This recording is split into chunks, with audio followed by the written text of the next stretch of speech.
छोटी सर्विसेज है, category of services है, उसको और देख लेते हैं, छोटी छोटी एंट्रीज वगैरह है इसके अंदर। 4 कैटेगरी ऑफ सर्विसेज देखेंगे इसके अंदर, 18, 19, 20 और 21 तक इसी पार्ट में खत्म हो जाएगा। ये बेसिक, अब यहां पे फिर अगेन वैसा वाला ये एरिया है जिसके अंदर आपको क्या करना है कि इसको बार बार पढ़ लेना है, सुन लेना है, ताकि इससे क्या होगा कि आपको एग्जाम में बस ये याद रहे कि ऐसा एग्जाम्पशन था या नहीं था, तो उसके हिसाब से आंसर लिखोगे, नहीं था तो उसके हिसाब से आंसर लिखोगे। इसके अलावा और कुछ नहीं है। स्कीम्स वगैरह की बात होगी, अलग अलग ऑर्गेनाइजेशंस की बात होगी, जिसको आप सर समझ सकते हो, मतलब रीडिंग लगा सकते हो, रट नहीं पाओगे क्योंकि बहुत सारा है। ठीक है, तो देखो क्या कह रहा है, स्पॉन्सरशिप ऑफ स्पोर्ट्स इवेंट। तो किन सिचुएशन में जो स्पॉन्सरशिप होगी स्पोर्ट्स इवेंट की वो क्या मानी जाएगी, एग्जाम्प्ट। तो एंट्री नंबर 53 इसकी बात करता है, क्या कह रहा है कि services by way of sponsorship of sports event organised by. अब क्या कह रहे हैं कि अगर ये लोग ऑर्गेनाइज करेंगे, ये 6 जो व्यक्ति हैं, ये 6 जो पर्सन है, अगर ये ऑर्गेनाइज करेंगे तो क्या माना जाएगा, एग्जाम्प्ट। इनके अलावा कोई और ऑर्गेनाइज कर रहा होगा तो क्या हो जाएगा, टैक्सेबल। तो आपको याद क्या करना है इस सर्विस से, याद क्या करना है, जो यहाँ पे 6 चुनिंदे एरिया बताए गए इनको याद करना है कि अच्छा ये लोग अगर स्पोर्ट्स इवेंट ऑर्गेनाइज करते हैं, उसकी स्पॉन्सरशिप करते हैं, तो वो क्या होता है, एग्जाम्प्ट। इनके अलावा अगर कोई नाम सुनाए और देगा आपको एग्जाम के अंदर, तो वो क्या हो जाएगा, टैक्सेबल। तो इन 6 नाम को आपको ध्यान रखना है, कौन कौन है। By a national sports federation, ये सुना होगा आपने फिल्मों वगैरह में, नेशनल स्पोर्ट्स फेडरेशन, और its affiliated federation where the participating teams और individual represent any district, state, zone और कंट्री। मतलब कि कोई, जैसे कि आपने अगर देखा हो, क्या देखा हो, सुल्तान मूवी देखी है, उसके अंदर वो कहता है ना, जब वो चैलेंज करता है तो वो कहता है पूरा फेडरेशन हिल गया, जब वो डिस्ट्रिक्ट रिप्रेजेंट कर रहा होता है। कौन सा डिस्ट्रिक्ट था, हरियाणा का कोई सा डिस्ट्रिक्ट। ठीक है, तो कहने का मतलब क्या है कि कहीं ना कहीं जब ऐसे कुछ स्पोर्ट्स इवेंट हो रहे होते हैं तो वो बंदा जो होगा वो रिप्रेजेंट कर रहा होगा इनके जरिए, कहां पे है, तो डिस्ट्रिक्ट लेवल पे, जोनल लेवल पे, कंट्री लेवल पे, डिपेंड्स कि वो कैसा इवेंट है।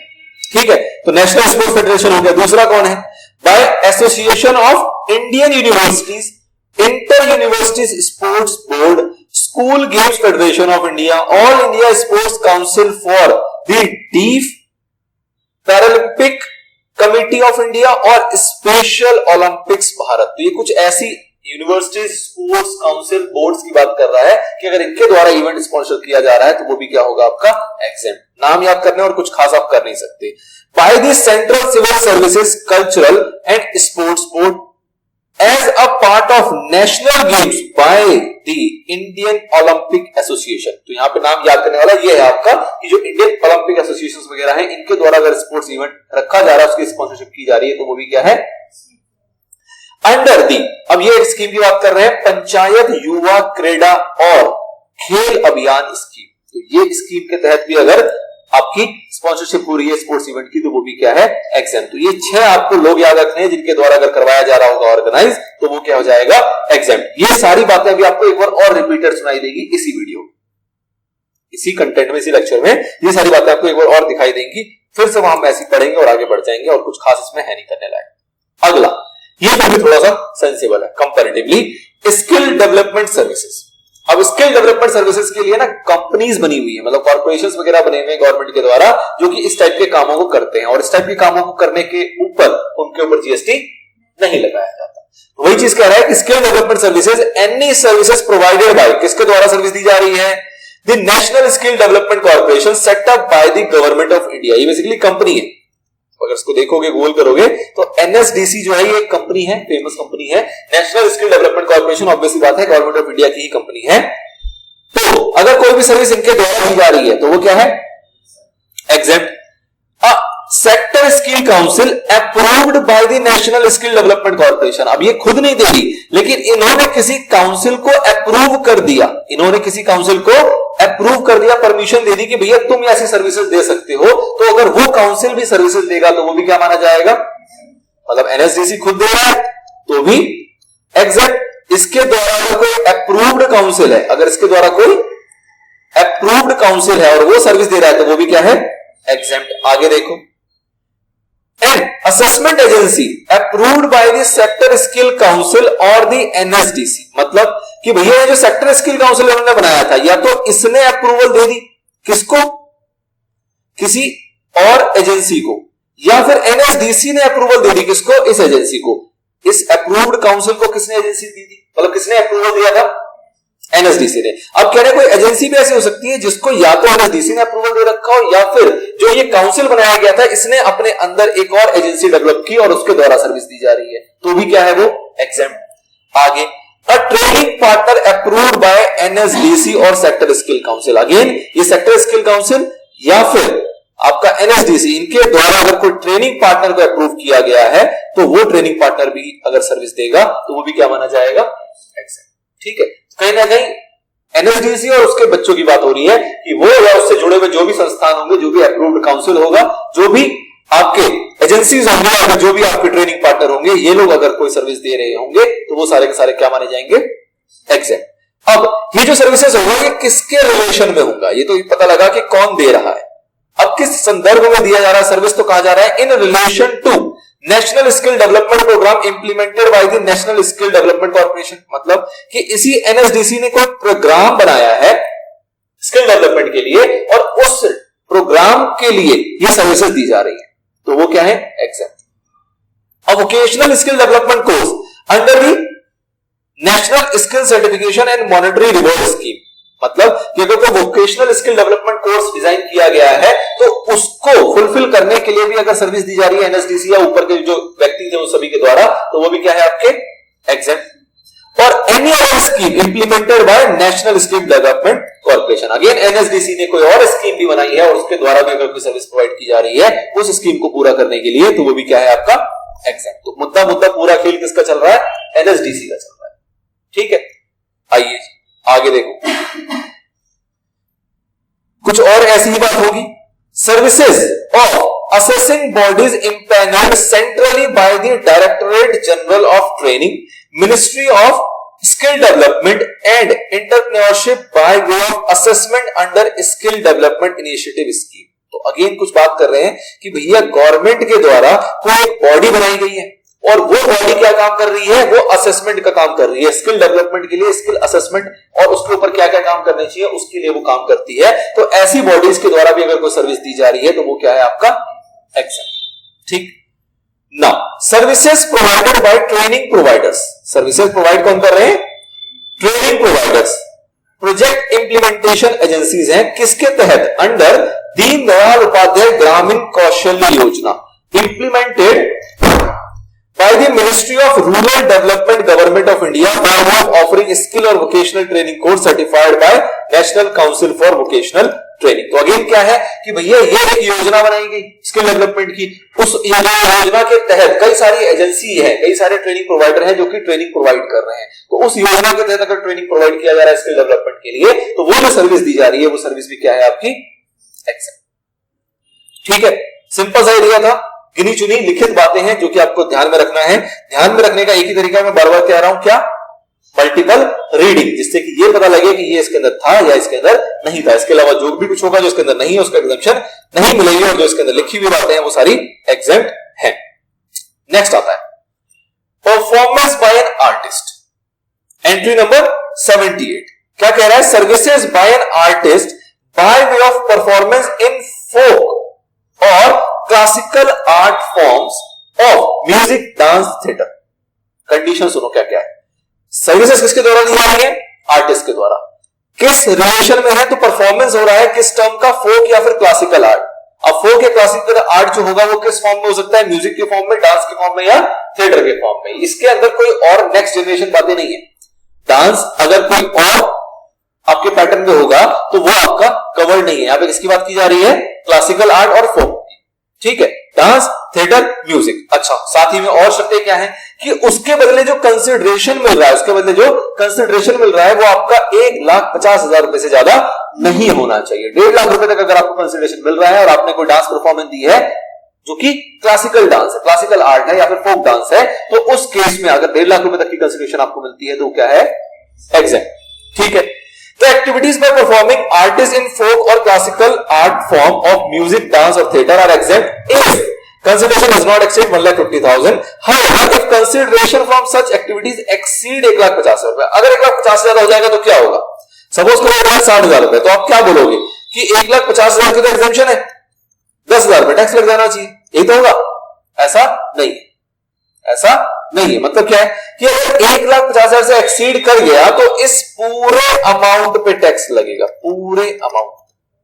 ऐसा नहीं है कि डिफरेंस निकालेंगे कि 1,50,000 तक छूट, उसके ऊपर पे टैक्स। स्लैब नहीं है, कंडीशन है कि 1,50,000 से नीचे हुआ तो पूरा माफ, 1,50,000 से ऊपर गया, 1 रुपया भी ऊपर गया तो पूरे के ऊपर टैक्स। तो वही कह रहा है कि अगर एक्सीड कर गया 1,50,000, entire consideration is subject to GST. पूरा का पूरा कंसिडरेशन जो है उसके ऊपर क्या लगेगा, जीएसटी लग जाएगा। अब फॉर्म की बात करो, further all other activities by an artist in other art form, किसी और आर्ट फॉर्म के अंदर, एग्जांपल वेस्टर्न म्यूजिक और western dance, modern theatres, performance of actor in films और television serials would be taxable. ये सारे अदर फॉर्म्स में आ गए तो ये सारे के सारे क्या है आपके, टैक्सेबल हो जाएंगे। Similarly activities of artist in still art form, जैसे कि पेंटिंग हो गया, स्कल्पचर हो गया, स्कल्पचर मेकिंग हो गई, इस टाइप के भी अगर कोई और आर्ट फॉर्म है तो वो भी क्या है आपके, टैक्सेबल। तो मतलब एग्जैक्ट क्या है उसके लिए वो गिनी चुनी बातें लिखी हैं। क्लासिकल फोक फॉर्म में होना चाहिए, डांस, थिएटर और म्यूजिक होना चाहिए, और 1.5 लाख रुपए से कम का कंसिडरेशन होना चाहिए। तो एग्जैक्ट है, इनमें से कोई भी कंडीशन फुलफिल नहीं होगी तो क्या हो जाएगा, टैक्सेबल। ठीक है जी। However, the exemption shall not apply. However, the exemption shall not apply to service provided by such artist as a brand ambassador. मतलब क्या हुआ कि किसी ने फोक डांस की सर्विस दी, तो फोक डांस के लिए उसको कंसिडरेशन जो मिला वो तो आपने क्या कर दिया, एग्जेम्प्ट। फोक डांस के लिए जो उसको कंसिडरेशन मिला वो तो एग्जेम्प्ट कर दिया। अब अगर वही जो आर्टिस्ट है वो as a brand ambassador service किसी को देता है तो वो एक डिफरेंट सर्विस हो गई। वो किसी के ब्रांड को रिप्रेजेंट कर रहा है, उसका एडवर्टीजमेंट कर रहा है, उसका ब्रांड एम्बेसडर अपना नाम उसके साथ जोड़ रहा है, क्योंकि वो फेमस हो चुका है या जो भी रीजन है। तो उस केस में अगर उसके लिए, उस ब्रांड एम्बेसडर की एक्टिविटी के लिए अगर उसको कोई कंसिडरेशन मिलेगा तो क्या वो एग्जेम्प्ट है, बिल्कुल भी नहीं। वो तो आपका क्या हो जाएगा, टैक्सेबल हो जाएगा। हम बेसिकली क्या कर रहे हैं, हम उस पर्टिकुलर कल्चर या उस पर्टिकुलर फॉर्म को सेव करने के लिए और उसको प्रमोट करने के लिए एग्जम्पशन दे रहे हैं। यही तो हो रहा है कि क्लासिकल या फिर फोक जो आपका फॉर्म है उसके अंदर आप कह रहे हो कि प्रमोट हो लोग और उसको आप ज्यादा बढ़ावा देना चाहते हो, इसलिए आप उसको क्या दे रहे हो, एग्जम्पशन दे रहे हो। ठीक, बाकी और कोई पर्पस यहां पे नहीं है। तो क्या कह रहे हैं, however the exemption shall not apply to service provided by such artist as a brand ambassador. क्या होता है ब्रांड एम्बेसडर, तो means a person engaged for promotion और marketing of a brand of goods, service, property और actionable claim, event और endorsement of name including a trade name, logo और house mark of any person. Okay, ठीक है। तो basically क्या कर रहे हो आप, प्रमोशन कर रहे हो किसी के भी गुड सर्विस बला बला किसी भी चीजों का, तो उस प्रमोशन की एक्टिविटी को ब्रांड एम्बेसडर कहा जाता है और उस केस में आपको उसके बदले में क्या मिलता है, कंसिडरेशन, और उस कंसिडरेशन के लिए कोई भी एग्जेम्पशन नहीं है, वो पूरे का पूरा क्या हो जाएगा आपका, टैक्सेबल। अब इसके ऊपर सवाल है और उसका जवाब आप दोगे, बताओ। डिटरमाइन करना है जीएसटी पेपर, मतलब जीएसटी यहां पे आपको कैलकुलेट करना है। ठीक है, if any in each of the following independent cases assuming that the rate of GST is 18% and that the service provider are registered. Service provider जो है वो रजिस्टर्ड है, ये आपको एज्यूम करना है, और जीएसटी रेट 18% है, ये भी आपको एज्यूम करना है और आपको कैलकुलेट करके बताना है कि कितना जीएसटी लगेगा। बताओगे? देखो पहला क्या कह रहा है, Bollywood dance performance by a film actor in a film and consideration charge ₹1,45,000। बताओ, 1,45,000 रुपए का कंसिडरेशन चार्ज कर रहा है एक बॉलीवुड फिल्म एक्टर है जो कि कोई डांस परफॉर्मेंस दे रहा है, तो क्या ये एग्जेम्प्ट है या टैक्सेबल है, पहले तो ये बता दो। है ये कौन सा फोक है, क्लासिकल डांस है, बॉलीवुड एक्टर है, डांस परफॉर्मेंस कहीं कर रहा है, तो वो कहां से एग्जेम्प्ट हो गया, ऐसा कहां लिखा था, क्या है ये टैक्सेबल। 1,45,000 का क्या करोगे, 18% निकाल दोगे, टैक्स आ जाएगा। हाँ 100। Now Carnatic music performance by a classical singer to promote a brand of ready-made garment and consideration charge 1,30,000। अब देखो यहां पे 1,45,000 है, तो आप ये नहीं देखोगे कि 1.5 लाख से नीचे है, क्योंकि बाकी फैक्टर्स भी देखने हैं।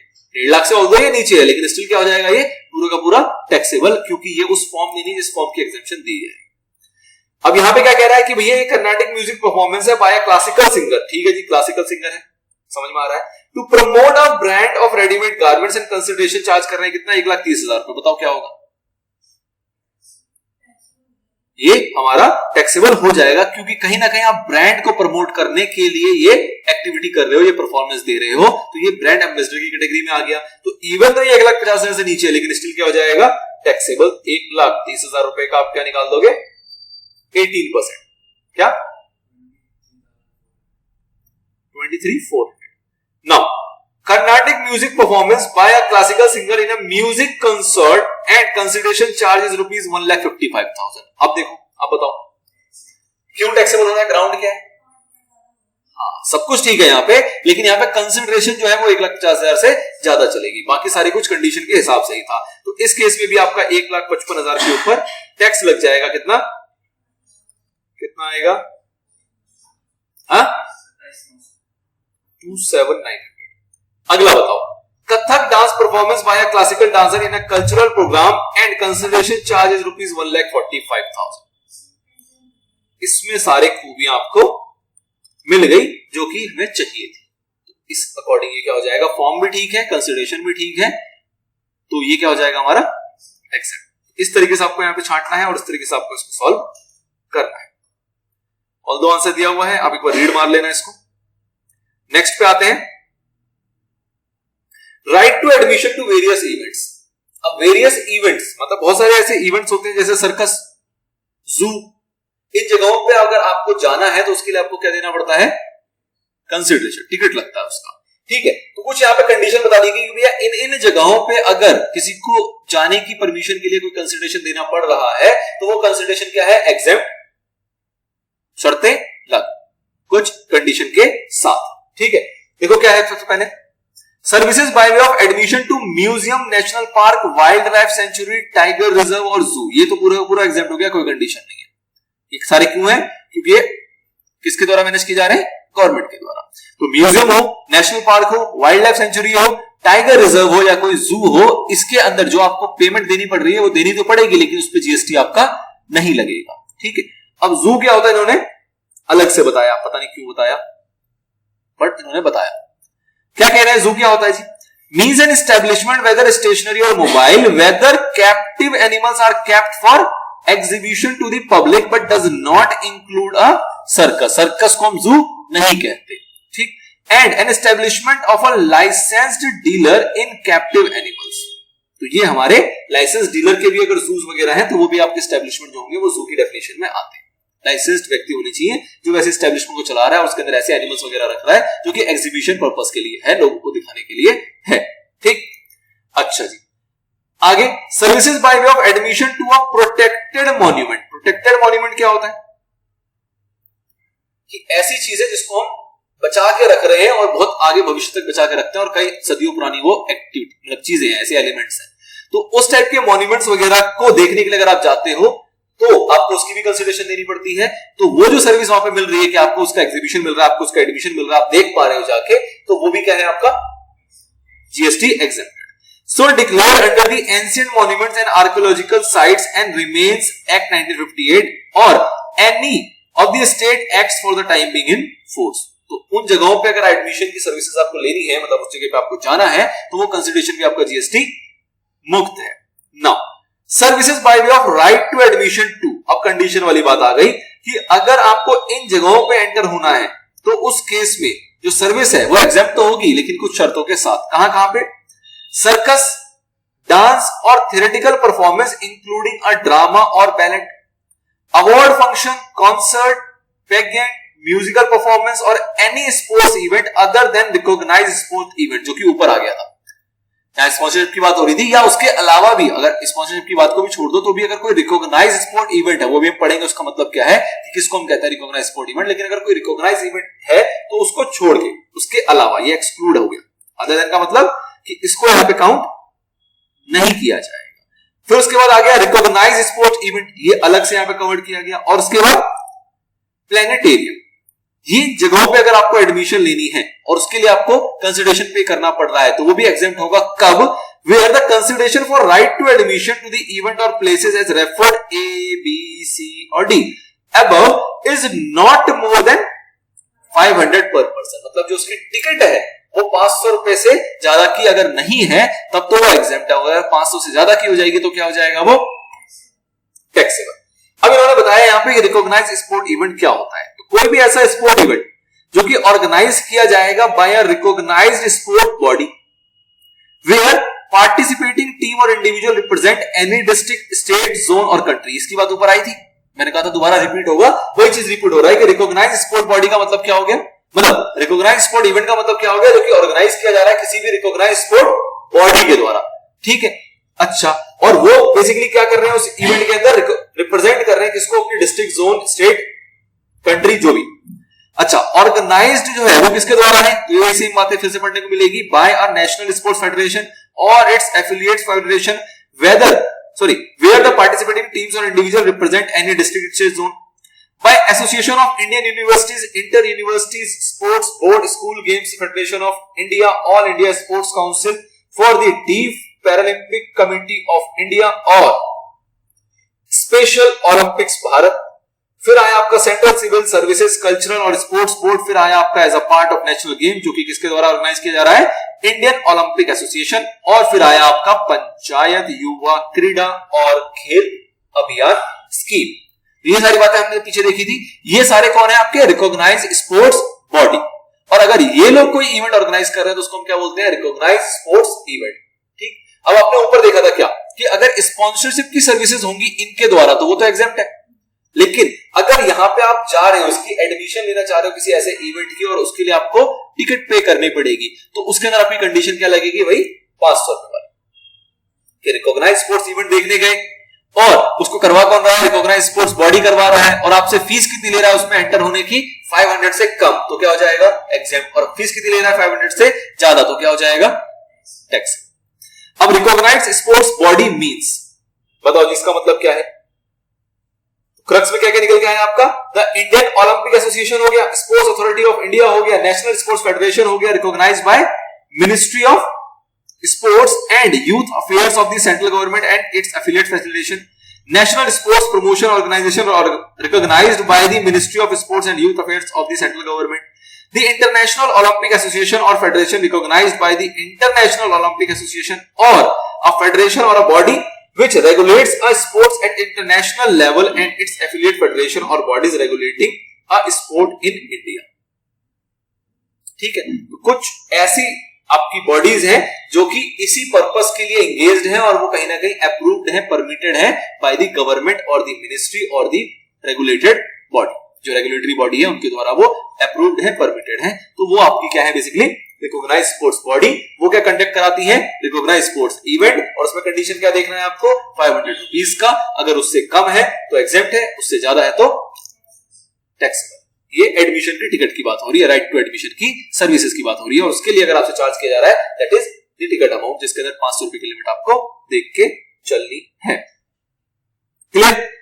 तो यहां तक की बातें खत्म हो जाती हैं। अब इसके बाद जो ये एरिया है ये थोड़ा सा सेपरेट है, डिफरेंट है, और कह लो कि थोड़ा सा जैसे हम देख रहे थे ना एक पार्ट में एक सर्विस वाला एरिया, तो वैसा वाला एरिया है 22 नंबर, तो इसलिए इसको इसमें मर्ज नहीं करेंगे।